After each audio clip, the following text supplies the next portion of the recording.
Ever want to design a logo that fits you or your brand? We're designing typographic logos using Illustrator today on Design Lab.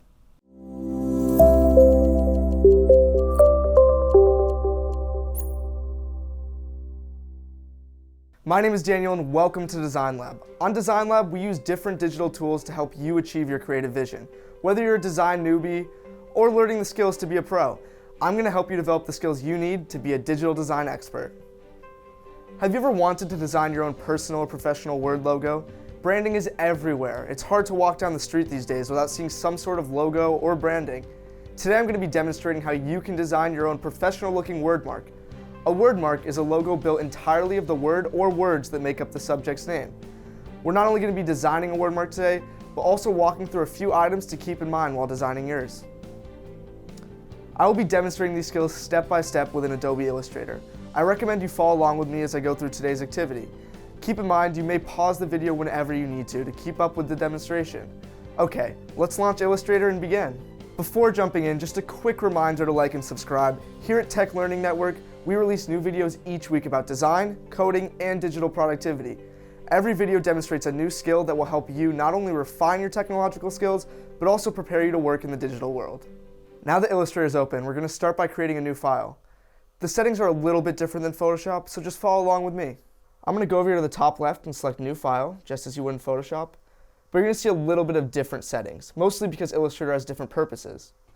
For now, we're just going to select Web Large, which is what we'll be using for a lot of our projects. I'm going to go ahead and select Create, and you'll see we have our canvas now, similar to Photoshop. I can just remove that. If you're not seeing what I have here, make sure to go to Window, Workspace, and just go to Essentials Classic. And you should have the same settings I have here, whether it be the left bar or the settings we have on the right. So now that our document's all set up, let's start designing our word mark. We're going to start by putting in the words we want. I can do this by selecting the Type tool, going over here, and it's going to be a little small, but we'll fix that in a second. Just going to type design.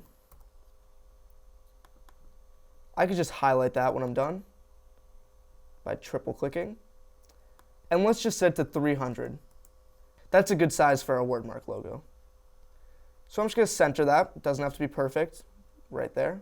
FYI, for this demonstration, I'm going to be using the Myriad Pro font, something that comes stock with Adobe Illustrator. As you can see, if you want to change your font, you can go up here and select a bunch of different fonts that might match your branding better than this one. But for now, we're just going to stay with this. Once we have our word typed out, we're going to begin to adjust the spacing of the letters, otherwise known as kerning. If you don't already know, kerning is the individual spacing between letters or characters. Let's show you an example. I'm going to pull up an image that's going to demonstrate what words can look like without kerning and with kerning. As you can see on the bottom, these seem to blend a lot better, and you'll notice that the spacing is slightly different. As you can see on the top, these letters are with even spacing between every single letter, something that we might not want when designing a logo. The reason this is an issue is that a lot of fonts have letters that are each individually a different size, and you might not want that when designing a brand or a logo. So I'm just going to tweak this a little bit. You can adjust the kerning by selecting in between a letter, holding Alt, and just left arrow and right arrow. I'm going to do this until it appears good to me. Also keep in mind this is completely opinion-based. Something that might look good to me might not look good to you, so keep your own judgment with this as well. So I'm just going to keep going until they all look pretty even. I think that looks pretty good. Specifically for this lesson, we're going to want our letters quite spaced out. You'll see why. So now I'm just going to go ahead and recenter that a little bit. Maybe right there. Now that we have the word we want to base our word mark off of, we're going to go ahead and start creating our logo. I'm going to start by going up to here, selecting Object, and Expand. This is going to make our word into a shape that we will be able to edit later. Now I'm going to go to Object and Ungroup. Now we can select every single letter individually. This is also going to help us later when we need to edit. So now we can start designing our logo. We're going to select the Pen tool in the top left. And let's also zoom in a little bit so we can see our letters better. I'm just going to fit the entire letter in the canvas. So now we can start. I'm going to start by pressing down on our Pen tool, going about halfway between the E and the D. And I can just drag that to sort of try to match the curve of the D. And then once again, I can go over to the E and just sort of match that as best as I can. And when I'm done, I can press Enter. And you'll see I have this weird sort of warped shape here. Let's fix that. I can go over to here, press the swap fill and stroke, and now you'll see I sort of have an outline. If I click out, let me just change the color so we can see it better. We're going to go with some sort of light blue, or a medium shade of blue. Right there seems pretty good. So now if I click out, you'll notice I have this line going across the D to the E. It doesn't look like much yet, but you'll see how it affects our image later. So now we're going to move on to the E to the S. If I want to do it quickly, I can select this line, hold Alt, and drag it over here. Now you'll notice this made a copy of the line, but it doesn't sort of line up with this one. So let's try to fix that. I'm going to go ahead and select the Direct Selection tool. Select our anchor point from the line we made before, and I could just sort of tweak this to match the curves as I did before. That looks pretty good over there. Now let's go over here and sort of just line that up as best as we can. It doesn't have to be perfect. So now we have the lines for our D to E and E to S done. I can do the same thing, move it over a little bit by sliding over, and just Alt drag to the next shape. This one's going to be a little bit different. As you can see, we have the letter I, which doesn't have any curves. But we're going to adapt our line to try to match that as best as we can. So once again, I'm going to go Direct Selection, hold that, adjust it to the top of the S, just like that. And this one, I'm going to want to fade right into the I, sort of as straight as possible. That looks pretty good to me. So once again, I could either Alt drag this as I did before, or if I want to start fresh, I could simply select the pen tool, go over, and just create my own little line.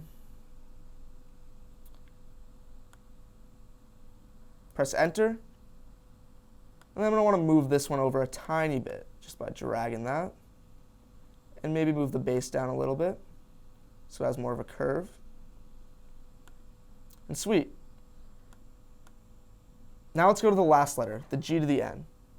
Actually, I'm going to tweak this a tiny bit more, just so it follows that curve a little bit. Perfect. So G to N is going to be similar. I'm going to do it fresh because the N doesn't have any curves. I'm just going to start up here, click, try to draw a nice little curve that seems to match the G a little bit, and then go right into the bottom of the N as I did before. I'm also going to go back to Direct Selection, make some post edits, just by selecting the anchor and dragging it a little bit to match the curves. That looks pretty good there. Adjust this a tiny bit, just until it looks about perfect. Use your judgment for this. It doesn't need to be perfect, but you want it to line up relatively well. So now if I zoom out by holding Alt and selecting our zoom button, oops, looks like I forgot one over here. Let's quickly just fix that. Draw a little curve, make it line up.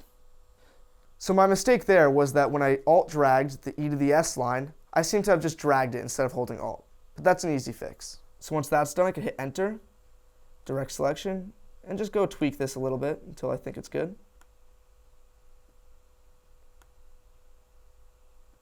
Perfect. So now we can zoom out. Now we can see our entire WordMark logo has these little squiggly lines connecting them. This might not look like much, but now we're going to start doing some fun effects.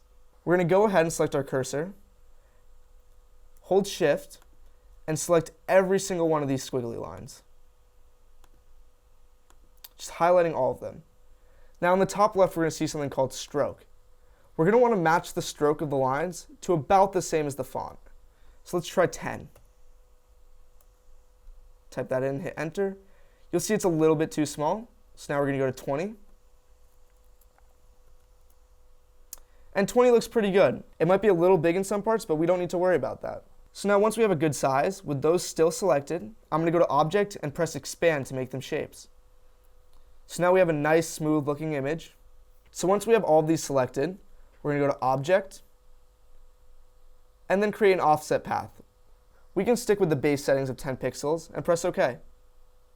An offset path is essentially an outline, but we can edit that outline as a shape. For now, we're going to go ahead and change the color of that offset path. We're going to do something that contrasts our original blue, so let's do a light blue like that. Once we have the color selected, now we can start to really make our logo. I'm going to zoom in on here to the D to the E line, and now we're going to go to our Shape Builder tool. You'll notice with the Shape Builder tool, I can remove any sort of line. But if I do this, it's removing the entire thing, which is not what we want. So I'm going to zoom back out until we get our whole image in it, and we go to the cursor and select every single part of our logo. Once they're all selected, I can go to Object, Ungroup, and boom, this is going to give us the ability to edit every single shape within our word mark. If I zoom back in using the zoom tool, you'll see now I have every single individual shape, no matter what the overlap is. So I can go to our Shape Builder tool, hold Alt until we see this little negative sign, and just subtract some parts to give it a sort of wavy effect.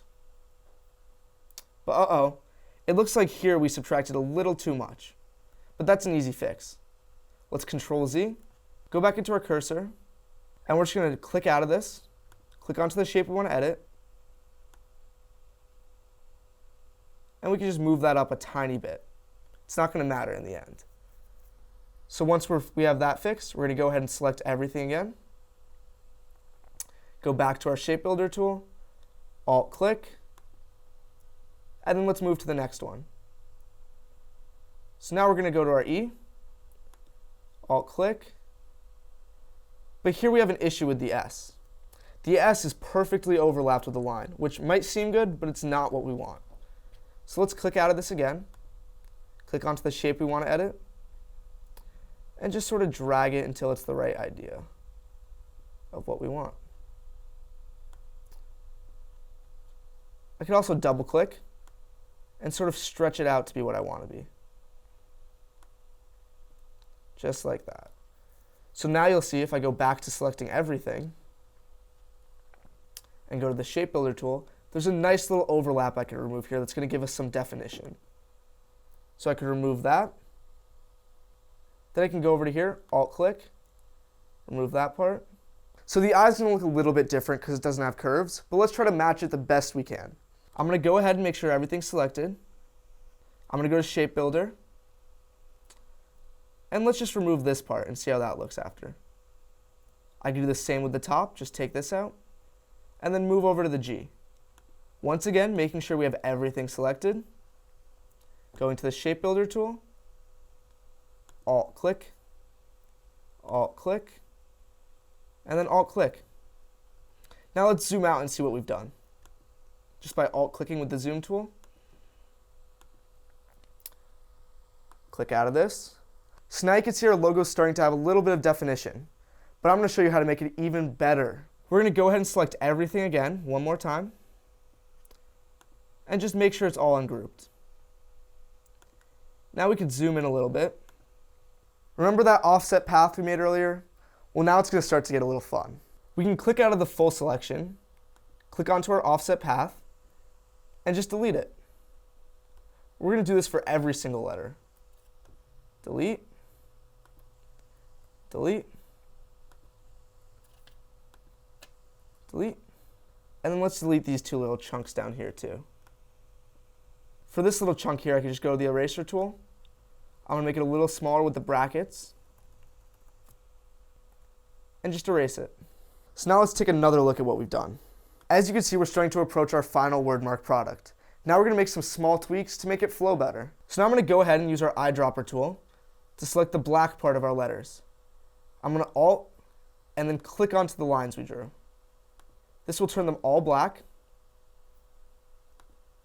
so it looks like one whole font. So now if we zoom in, you're going to notice we have some uneven lines here and there, something that we're going to want to fix so this logo looks professional. To do this, we can just use a pen tool. Just as we did before to draw those curved lines, we're going to try to match this to the curve as best as we can. So I'm going to draw this all the way over to here. I'm just going to match that curve. But now it's going to give us this weird curved line we don't want, so let's click that again, which is going to allow us to restart our line as straight. So once this is done, I can press enter. We have this big black blob here, so let's just make that white. And now if I click out, you'll see that it's a lot smoother than it was before. Still needing some tweaks, but it's much smoother. So now I can go over here, click again, and just make a small little curve to get that little chunk out there. Once I have that curve done, I can hit enter, and it evened it out. Listen, I could spend hours evening out every small little kink that we have in our image, but for now, I'm just gonna do a basic overhaul to teach you guys the essentials. So let's go over to our E now. So we have a few issues here, and up top, and this little thing here. So to fix this, I can go over to here, draw that curve as we want it. But let's also get this one out, so we can just go straight across like that. Let's press enter, see how it looks. We still have a small little notch here. Just fix that. Press enter. Good enough. So now this is going to be a little weird to fix, but we could try to do it a little bit. Same thing, drawing out our line in the white shape. Now I'm noticing there's something down here, so I can just click this, bend it to the shape I want, and then press enter. Sweet. So now let's move on to the S and the I. The S looks pretty good so far. All we have here is just this one little thing. You'll notice here that it filled in the white on the S.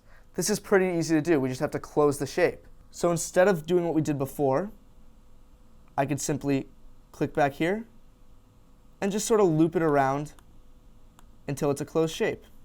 Now if I click out, it's all good. I'm also going to go ahead and fix this little curve right here.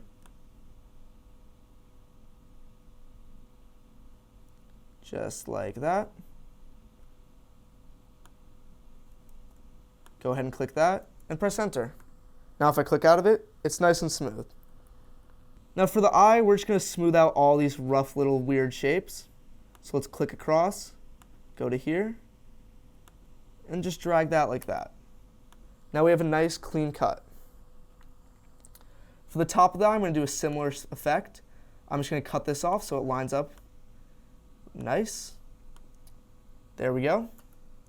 And now we're almost done. Let's go on to the G and the N. For the G, I'm just going to smooth out some of these rough edges. Just like that. Now I can go down to here. Same thing.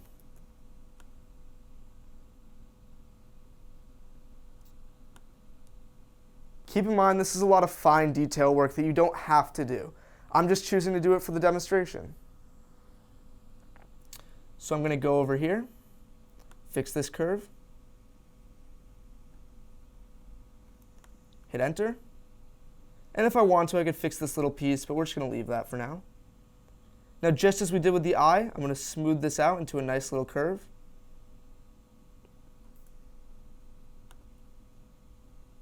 Cut that off, just like that. So now let's see all the work we've done. I'm going to go back to my zoom tool, alt-click, zoom out. Let's make sure nothing's selected. And now we have a nice looking word mark that flows well and has a nice font going across it too. We have a few little hiccups over here, but that's nothing to worry about. Now let's work with changing the color of your logo. To do this, I'm going to zoom all the way out so we can see our full canvas. Now we can see what our logo looks like from far. I'm going to go ahead and select everything and just resize it a little bit. I can hold shift to make it even. And let's just center that again. Make it a little bit bigger. And that's a nice looking logo. So now we're going to add a shape to the background to change the color. I can simply draw a square meeting every single edge. Well, in this case, a rectangle. I can go ahead to that palette we used earlier. And let's make it a dark blue, just as we liked before. You're going to notice this shape is covering your word mark now. This can be easily arranged, just go behind the word mark. Let's do this by right-clicking the corner here, go to Arrange, and then just send to back. So as you'll remember, we used the pen tool to create white cutouts that smooth the edges of our letters. But now they're appearing on our screen. Let's fix that. So there isn't a lot of contrast here, but just for now, we're going to go back to that eyedropper tool, and we can zoom in on an individual letter. Let's start with the beginning. I can select the blue background, Alt-click, and just fill in every single one of these little cutouts I made, making them match the background. I'm just Alt-clicking with the blue selected of the background, and just filling in every single one. So now when I zoom out, I know there isn't a lot of contrast. We're going to fix that. Now we have just our logo without any of those weird white chunks there. So now we want to change the color a little bit because this is a little too dark and it doesn't match the background well with contrast. So now I could deselect what we had selected, go to the eyedropper tool here, and let's say we want our logo to be a nice light blue to contrast the background. So now that I have that color selected over here, I can go to the eyedropper, Alt-click, and just start filling in all of our letters. Making sure to select every single black object here. And now we have our nice logo that says design. But let's say you want a little more coloring and definition to your logo. Let's show you how to do that. Just as we did before, let's choose the second color we want. Let's go with white for now. And now that we have white selected in our palette, we can Alt-click, and we can just change the middle ones.